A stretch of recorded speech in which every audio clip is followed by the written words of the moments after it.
Today, we're going to hear from a man from Pakistan who goes from a city diet to a village diet and absolutely crushes diabetes. Also, we'll hear from a lady whose mother went into the hospital. And when the hospital dietitian found out she was a diabetic, she reviewed the lady's menu choices for breakfast in order to make sure that she got 75 grams of carbs in that meal. You heard that right. The dietitian determined that this diabetic lady must eat 75 grams of carbs in her breakfast meal. This and more strange things coming up.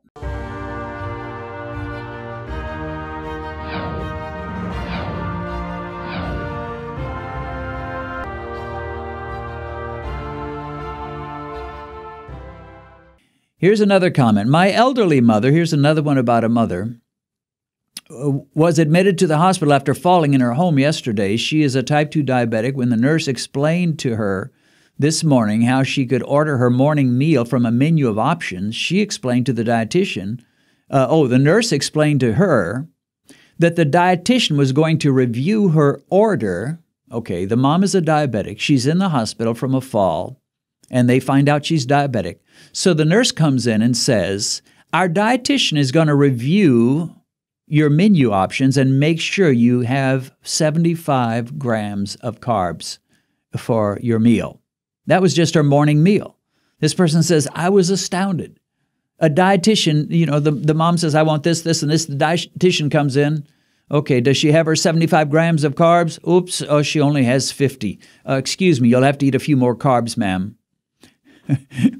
Well, apparently the carb police are in the hospitals. And there are carb police all over. They're on the YouTube. They're everywhere. But guess what? They don't have any authority. They're not like the real police.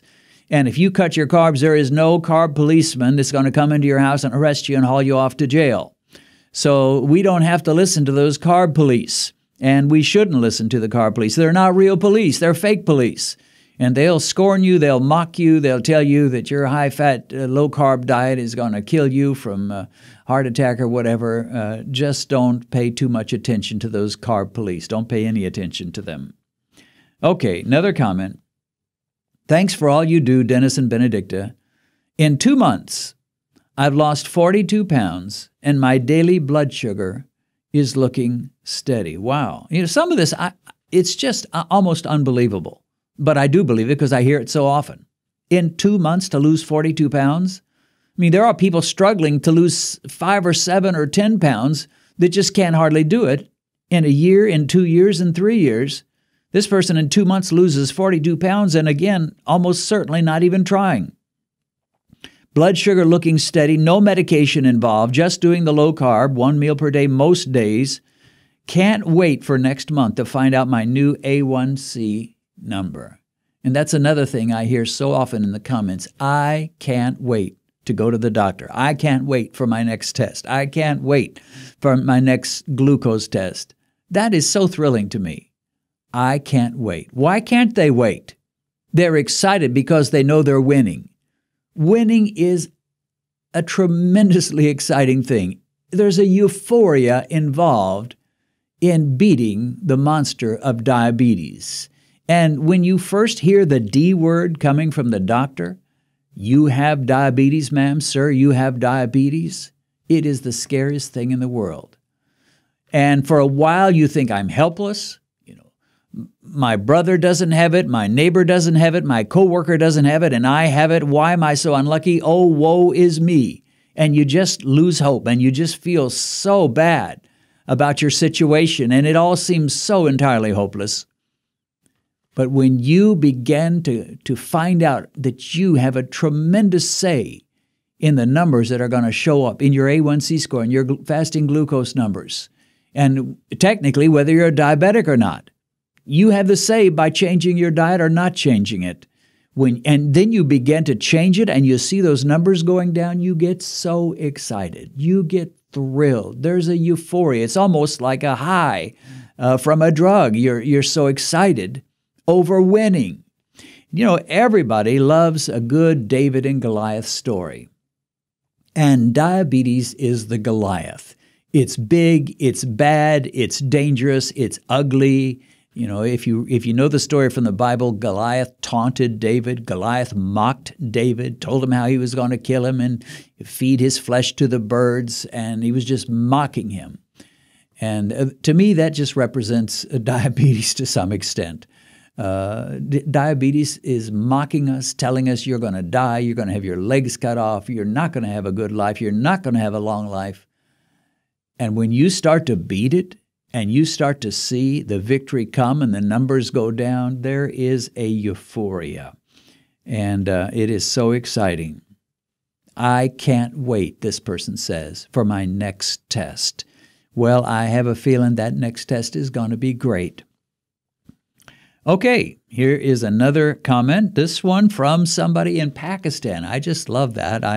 I love the fact that this ministry and this channel is reaching out all over the world. To me, an American living in Texas, Pakistan is the other side of the world. But of course, to Pakistanis, they see America as the other side of the world. But we're connecting.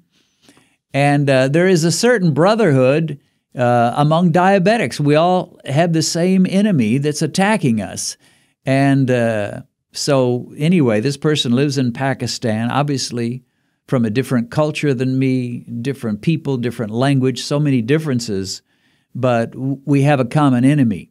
He says, 10 years ago, I was declared to be diabetic, put on metformin. About 5 years ago, my sugar levels went up. I was prescribed more medicine, which is typical. 6 months ago, I went for a checkup. My A1C was 11, which is terrible. The doctor advised me to start on insulin, and he says, that is when I revolted. And that's often true in many cases. That is where the revolt begins. He says, I started my research, and by chance, I stumbled onto your channel. This really inspired me. I went back to my village diet.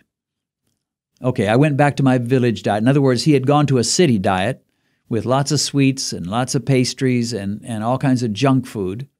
So he says, I went back to my village diet, which was 2 meals a day, which is smart. First one at 10 in the morning, the second one at sunset. So I don't know when the sun would set there, but 2 meals is a lot better than 3 for most diabetics. Lots of ghee, butter, buttermilk, cheese, curds, and vegetables. This along with seasonal fruits and whole grain chapatis. After 6 months, my fasting blood sugar is never above 90 and random blood sugar is never above 120. Wow, wow, wow. My A1C is 5.0, double wow, triple wow. This guy's gone from 11 to 5.0. That's better than me. I was 5.3 my last one.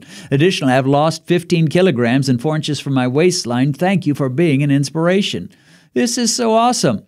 This is just wonderful. I just love it.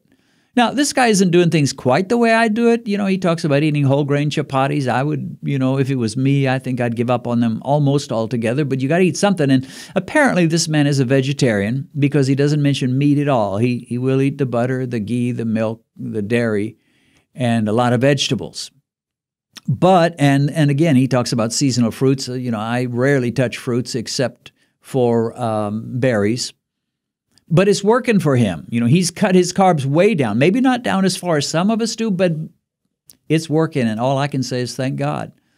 Friend, I am happy for you. I wouldn't tell you to change a thing. If you got a 5.0, who am I to be telling you anything further? You've got this thing beat right now. And as long as you just keep watching yourself and the numbers stay good, you're in great shape. So well done, my friend from Pakistan. And thanks for sharing that. I love to hear from people all over the world. So anyway, that is exciting to me. You made my day, tell you the truth. You made my day. Okay. This person says about the chocolate dessert video I made, how you can make a chocolate cake in a mug that has chocolate but no sugar, and you sweeten it with stevia. Make it in a mug in about 90 seconds.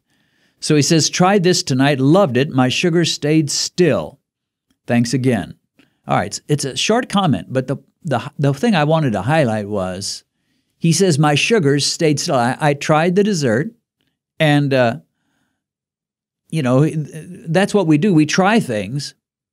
And when he says my sugar stayed still, how did he know that? How did he know his sugar stayed still? Well, he tested himself before and probably an hour or hour and a half afterwards, and there wasn't much movement on his glucose meter. That's how he knew it. He didn't just guess, well, I wonder what my sugars are doing.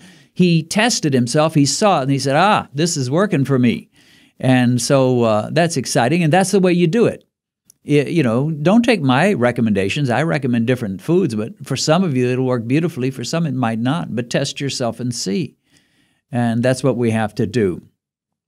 The blood sugar meter is your friend. You need to get very much acquainted with him and use it often.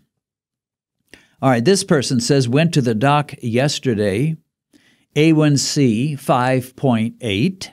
All other numbers way down, lost 23 pounds. So often we hear of weight loss. Blood pressure, listen to this, 112/74. One time I had somebody look at some of my books. I was at a conference, and they said, I wish you'd do a channel or videos about how to control blood pressure, excuse me. Wish you'd do a video or have your own channel about overcoming high blood pressure. But the reality is, it's the same process. If you go keto, you cut the carbs way down and you lose weight and get into a normal weight range, there's excellent chance your blood pressure will no longer be a problem. And I hear this again and again and again and again and again. So blood pressure is sort of a byproduct of metabolic syndrome, as is diabetes, as is obesity, as is many cardiovascular issues. And when you deal with the metabolic syndrome and cut those carbs down and do some fasting, it's amazing how all those things fall in line. Blood pressure 112/74. This person says, my doc flew into the room, gave me a big hug, thanked me for caring enough about myself to do something about diabetes. She said doctors don't get to experience that very often. So, and I don't know if this is a man or woman, but whoever it was got a hug from their doctor and was told, this just doesn't happen in my practice much. She says, or he says, I told her about you and your videos. She wrote down your info and is going to tell her other patients.